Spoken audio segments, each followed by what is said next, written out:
Yeah, the Tripod app, shit, years in the making. They're raising the stakes straight, bringing home the bacon. It's free. Welcome to Tripod Special Edition. Shout out to Dan Lever with the Tripod app wrap. That's a trip down memory lane. I'm doing a bonus pod because of the massive news that's broken in the last 24 hours. I've had so many people talking about it, people asking me about it. I just wanted to come on here, do a information dump, talk about all the kind of key facts and where we go next, and invite everyone in our audience to speculate. I know there's heaps of diehard Broncos fans out there, and this news caught everyone by surprise. So, of course, what I'm talking about is, surely you've heard it by now, you're trying to make sense of it all.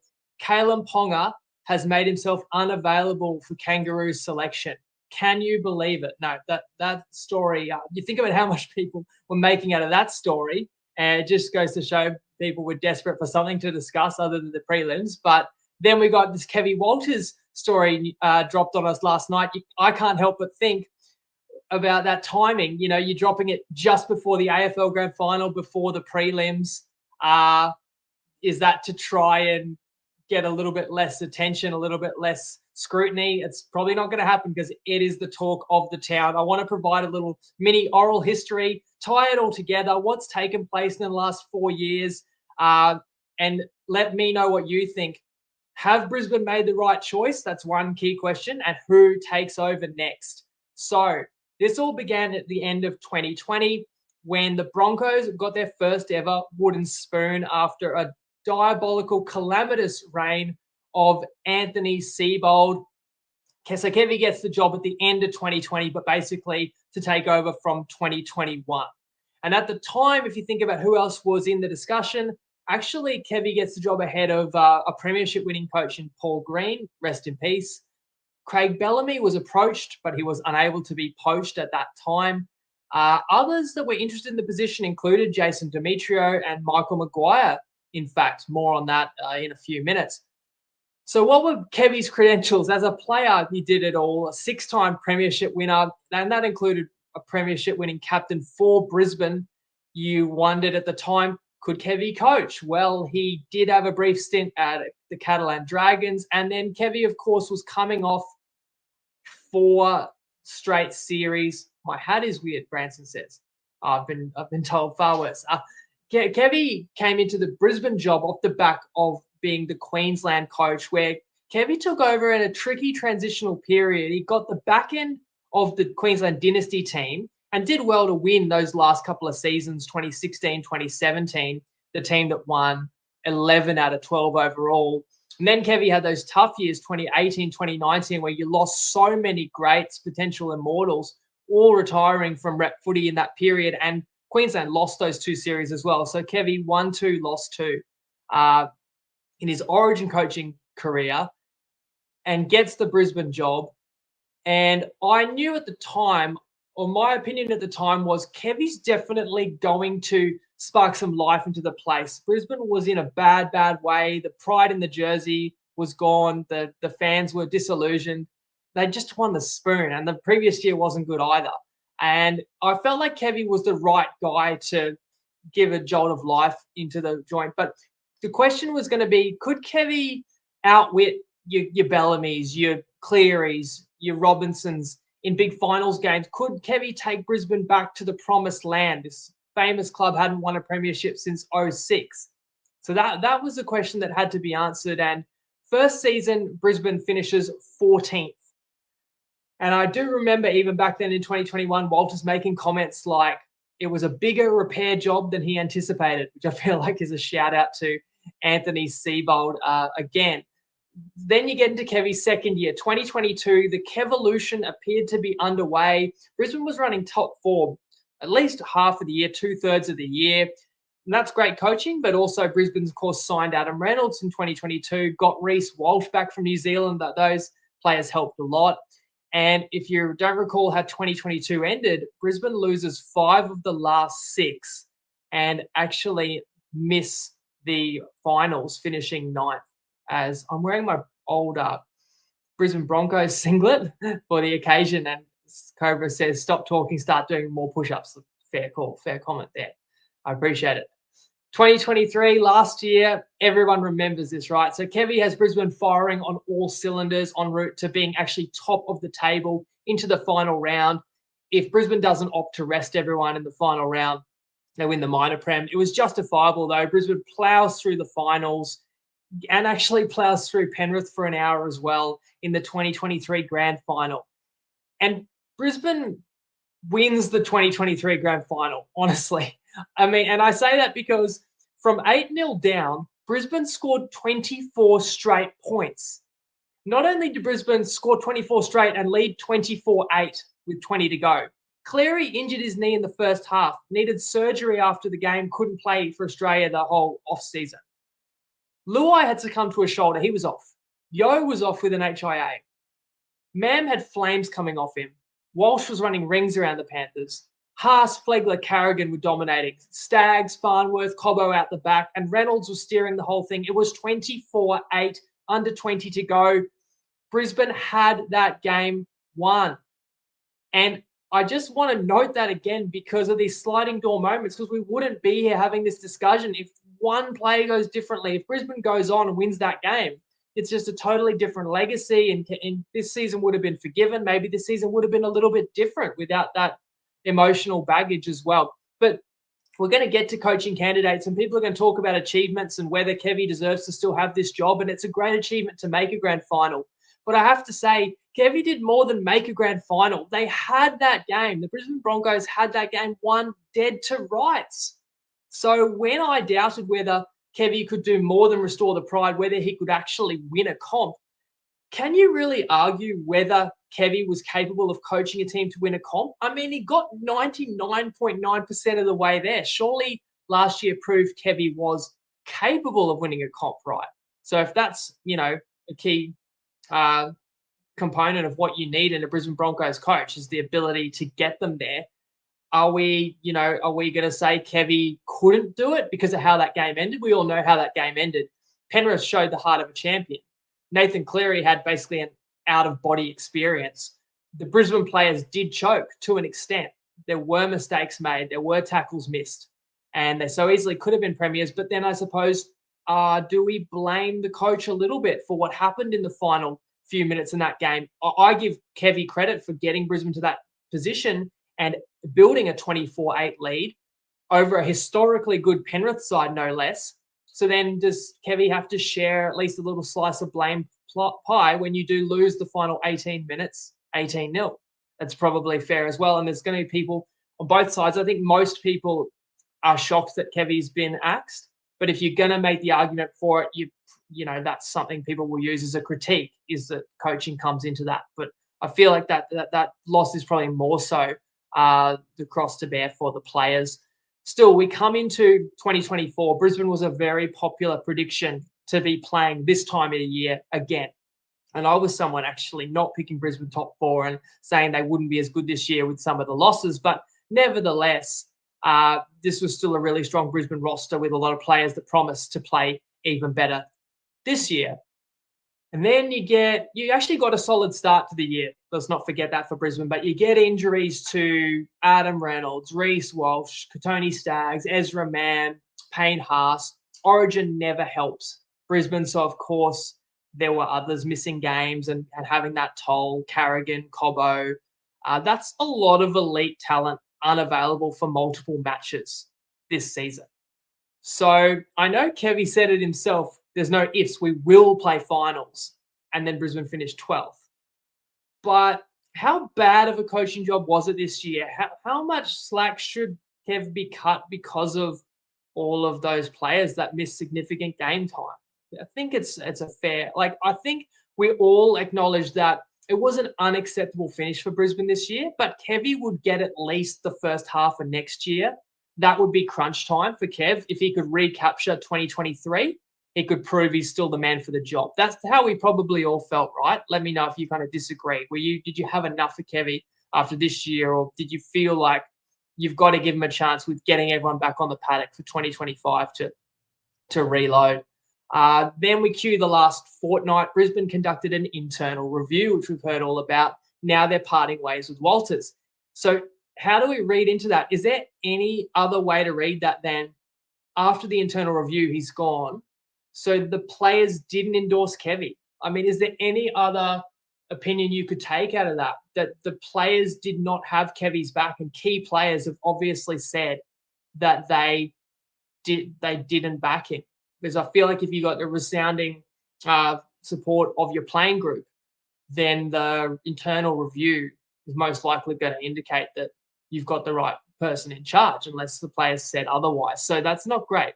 If Kevy did get somewhat knifed or questioned in the, in the confidential one-on-one interviews, and there were little whispers coming out. Who was it? Selwyn Cobbo, Tyson Gamble, about how much of a great coach Kevy Walters truly is. So did some more home truths come out? Okay, but as for the timing, and this is the part that has a lot of our heads spinning, you probably can argue it's better to replace a coach in September than it is if you let it go till next year. And if it doesn't work out, and then you've got to replace someone mid-season, you can't find the best of the crop coaching candidates mid-season and bring them in, and no one's going to do that. They want a preseason to kind of mold the squad to their style of play. So you'd be talking interim coach next year and then a coaching hunt, and it can get messy.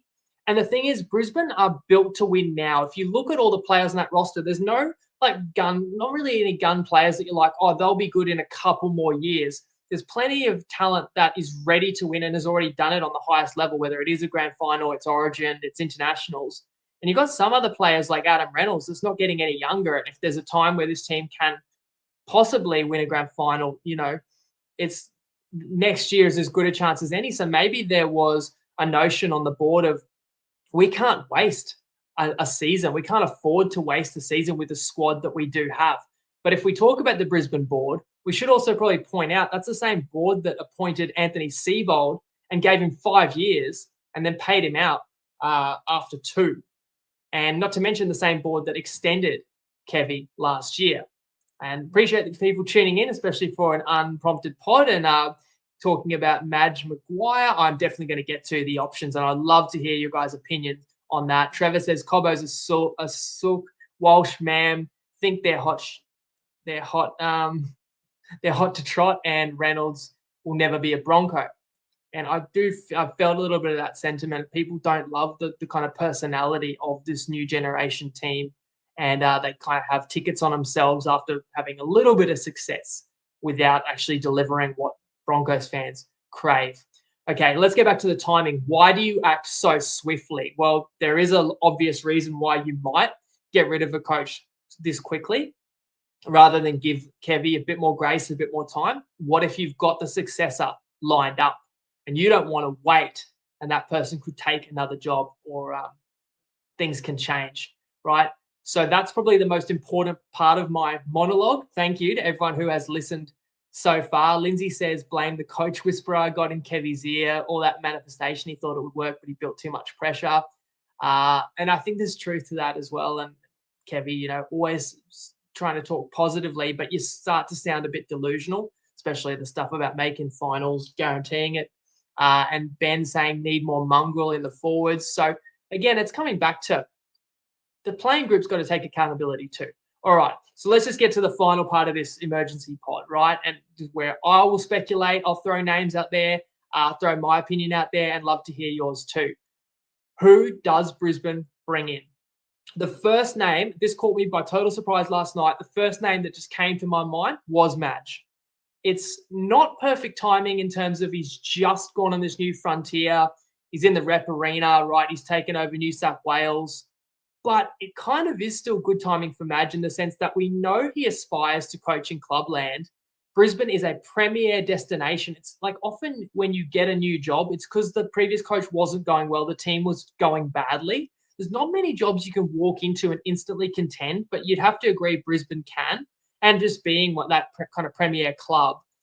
And Maguire, we all know, is a premiership winning coach, but he's also kind of hot right now. When it was under a year ago, Madge led the Kiwis to a record-breaking win over Australia, and he's just backed that up with a comeback Origin Series win culminating in a decider win at Suncorp Stadium. Now, here is a stat for you. Michael Maguire has the same number of wins at Suncorp Stadium since May as Kevy Walters. One of them coaches the club that plays at Lang Park. Let that sink in a little bit. Okay. If you do have an issue with the personality of the Broncos team, people talking about too many prima donnas, so then maybe Madge is the man to prune them out. Madge is not going to let anyone take any shortcuts or big note themselves or be bigger than the team, right? So there could be an attitude adjustment right there. If you go that direction, we know that the drill sergeant reputation that Madge has. One pushback is going to be, can Queensland fans really get behind a Blues head coach? Not just any Blues coach, but one that just won the series on your home turf, threw some barbs along the way. Let's circle back to Madge later. Let me throw some others out there. What about the other Origin coach, right? The man in charge of the Maroons, Billy Slater. Could he be tempted into this job? There's not a sentiment that Billy wants to coach NRL, but this is just about the biggest sporting club in the country, is it not? So if there ever was an opportunity, this could be as good as it gets. So, would Billy Slater be tempted? And surely that's more palatable to Queensland fans. Love you guys to throw some other names at me as well, and I'll toss some more up there too. Brad Arthur. He made a grand final with Parramatta, but how many seasons did Arthur get? Like 9. And if making a grand final is Brad Arthur's crowning achievement, hang on, Kevy Walters did that too. And I would also make this point once again. Brad Arthur made a grand final. He won a prelim. The Eels had no chance in that grand final. Kevy played the same Penrith team a year later and had them beaten once again, had them beaten 7 different ways, right? And if one little play goes differently, then we're not even talking about this. So that's the concern about you bring in someone else who's hasn't even got the resume of Walters, then how do you justify that? Matty Blanche brings up Josh Hannay, and I will get to Hannay. I had him kind of in mind as well. But what about Jason Demetrio? He was an assistant at Brisbane under Bennett. The problem with Demetrio would be, well, he didn't do that well when he got a head coaching job in command at Souths, right? People learn from that and people can have success after their first stop. But if you have someone like JD that hasn't proven it, why would you replace Kevy? Trent Barrett is already signed as an assistant, so he's already up in Brisbane. I talked to before, if Brisbane let this linger into next year and then replace Kevy, well, Trent Barrett would probably have been the man stepping in as the caretaker coach next year if Kevy was relieved.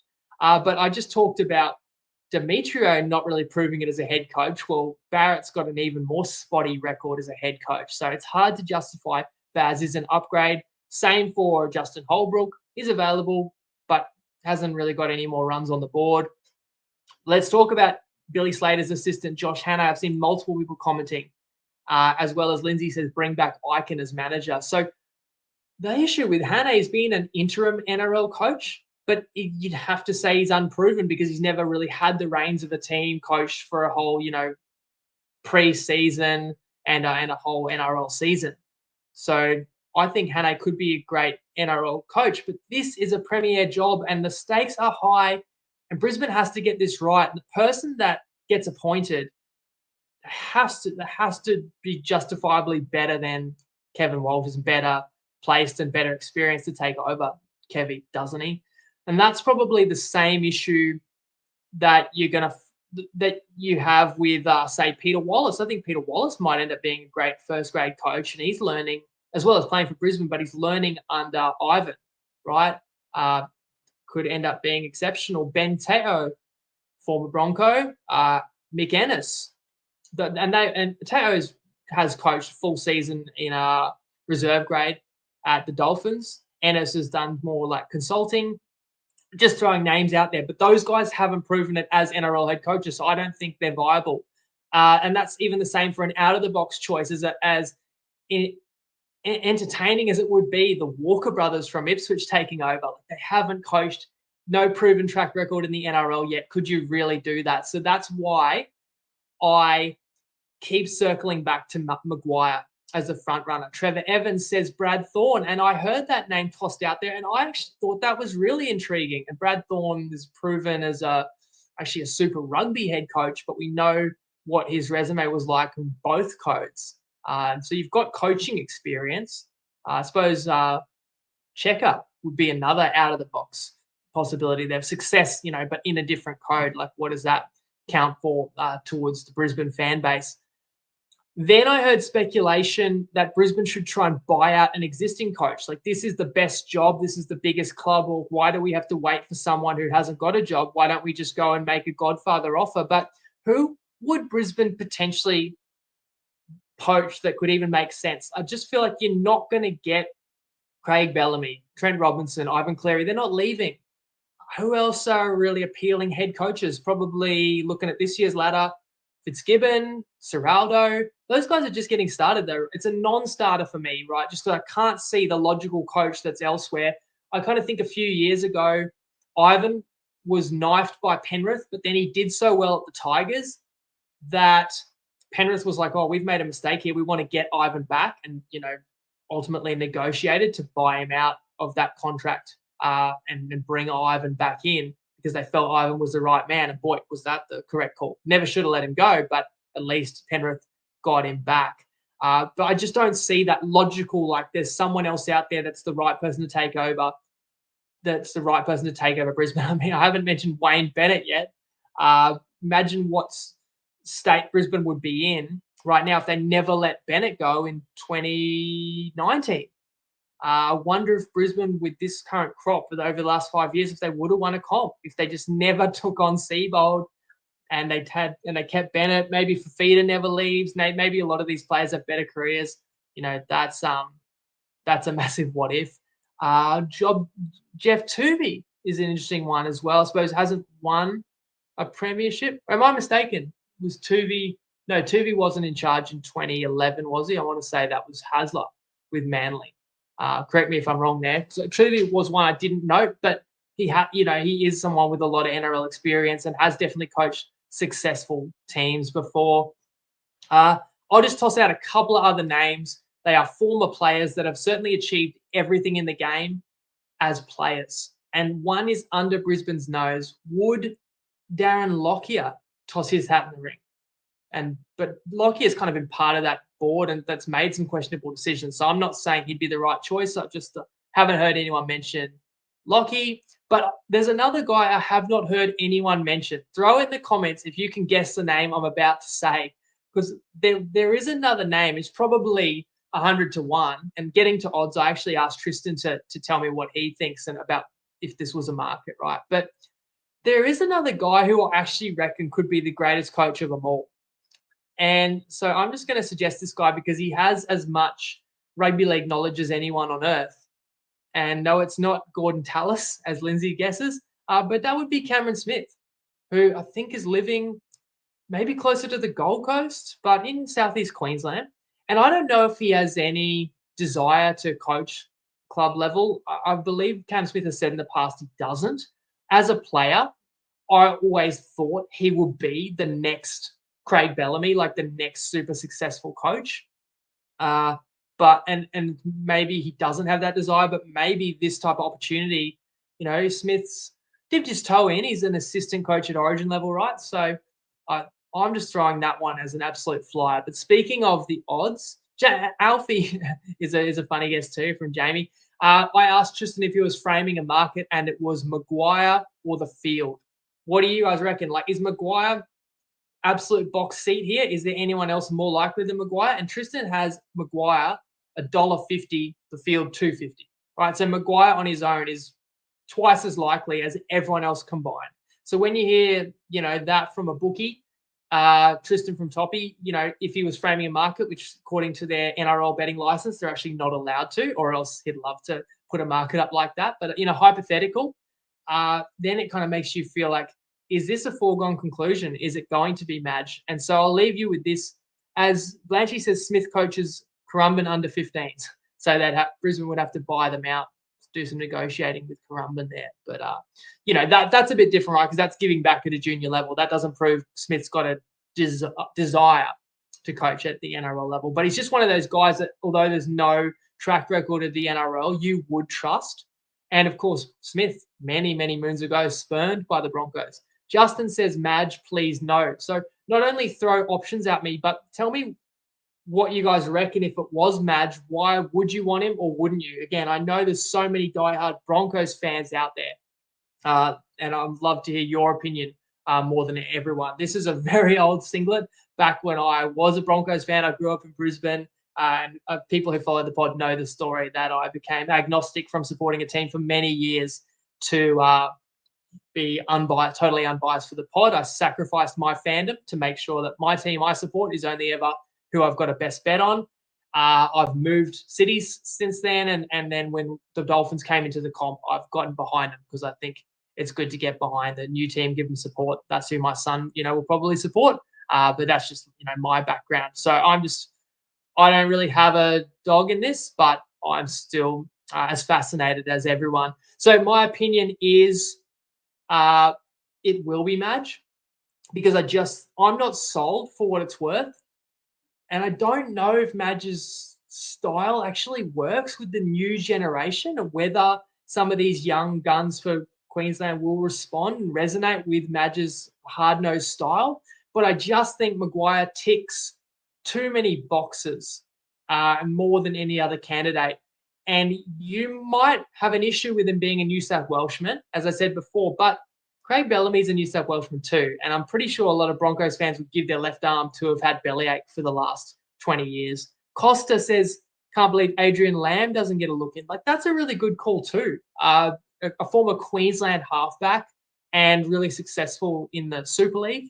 So I like that call. So I was racking my brain, came up with quite a few names, but I knew other people would have some good suggestions there too.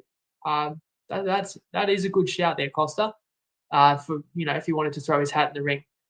So since I'm not sold personally, if I could choose anyone, I would pick one of the two stalwarts who played under Craig Bellamy for their entire playing career. So Billy Slater or Cameron Smith. If Brisbane could entice either of them, that's who I believe would be the best possible coach and the best chance for success for Brisbane. And what is 100% true, as Trevor agrees Slater would be the best fit. What is true is this is a seminal moment for this massive sporting franchise. And whether Brisbane has made the right decision or not right now, which everyone can argue, it's going to be decided by two things: who the Broncos get in, and then the results that person can get. So again, please let me know what you guys reckon in the comments. I love to hear from everybody. I just wanted to jump on because so many people were asking me what I thought, and I just had a lot going through my head, and I thought I'm going to record a short little video and upload it. And then I thought, I don't know how long I'm going to talk for if I record a video and then I've got to edit it and whatnot. I'll just go live, and then I can also pinch the audio and I can upload it as a pod. And I just feel like it's a discussion that every footy fan's having. If you listen this far, maybe you've got a few bits and pieces and opinion that you can toss into the mix to inform yours. Look, big weekend of sport coming up. Obviously, AFL Grand Final tomorrow, but the prelims kicking off tonight. I've shared my best bets. Mixed matchup is also out. Winnie's Kitchen has been cooked. You can copy it now on Dabble. The video is coming out tomorrow morning. Clarkie's Collect is out. He's off a winner as well. We swept last week with best bets mixed matchup. Nicole shared try scorer tips. Those are in the tripod punting thread. It's all happening. I'm going to do the recap on Sunday AM. And I appreciate you, Carlos. So I just want to say, finally, everybody, thanks for tuning in. Have a cracking weekend, and Lego.